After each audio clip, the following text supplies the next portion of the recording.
लांजा शहरातील सततची वाहतूक कोंडी, पादचाऱ्यांना चालताना होणारा त्रास, जागा नसल्याने पार्किंगची होणारी गैरसोय आणि उड्डाणपुलाखाली अस्ताव्यस्त खोके लावण्यात आल्याने शहराचे झालेले विद्रुपीकरण या पार्श्वभूमीवर लांजा नगरपंचायतीच्या वतीने बुधवार दिनांक 29 एप्रिल रोजी शहरात अनधिकृत खोके हटाव मोहीम राबवण्यात आली।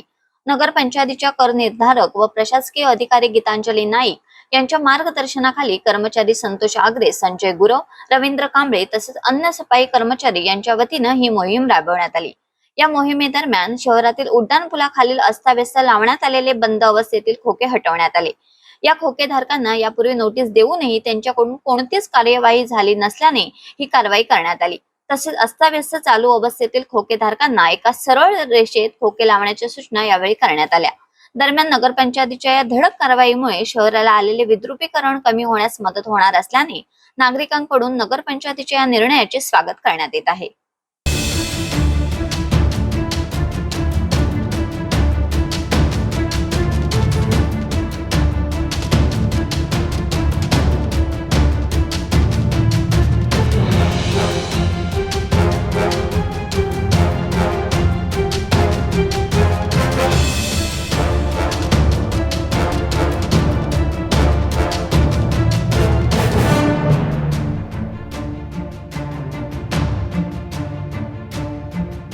टाइम्स डिजिटलला लाईक करा, शेअर करा, सबस्क्राईब करा आणि बेल आयकॉन दाबायला विसरू नका।